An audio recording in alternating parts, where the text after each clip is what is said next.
London, David Cameron heads to Brussels on Thursday hoping to breathe new life into Britain's bid to recast its ties with the European Union, which has hit problems over a plan to cut benefits for migrants. With a referendum on leaving the EU due by the end of 2017, Cameron's plan to curb migrant benefits for the first 4 years they are in Britain faces stiff resistance from other leaders, who see it as discriminatory.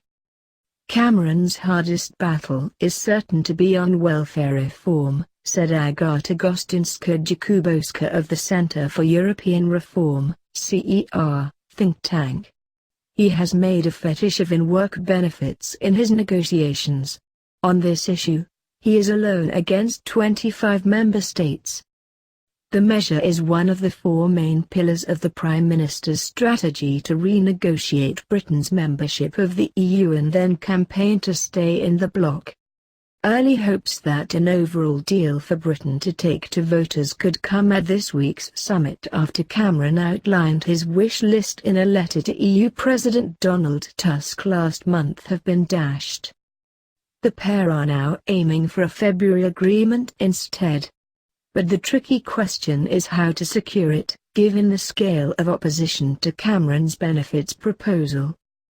Members of Cameron's centre-right Conservative Party, which has a strong Eurosceptic strand, has been voicing their concerns in public.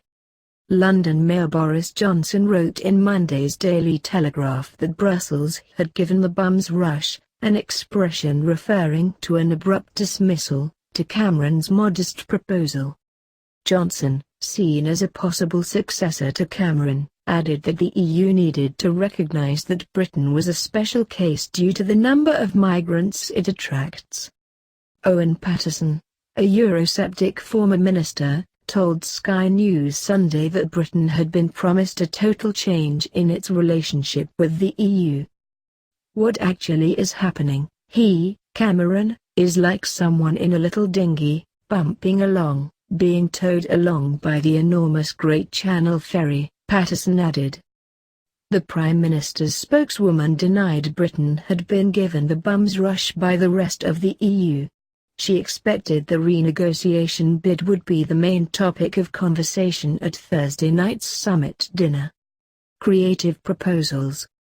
While British officials deny reports they have dropped the 4-year benefit restriction proposal, it is clear that Cameron's shuttle diplomacy with European leaders in recent days has been complicated. In Poland, one of the EU countries with the biggest migrant populations in Britain, officials said during a visit by Cameron last week that they were waiting for creative proposals from London on how to address the issue. Cameron's Foreign Secretary Philip Hammond has indicated that such alternative proposals should come from other member states. We've made very clear that if people have other ideas that will deliver on this very important agenda for the British people, we're absolutely prepared to listen to them, he said on Monday.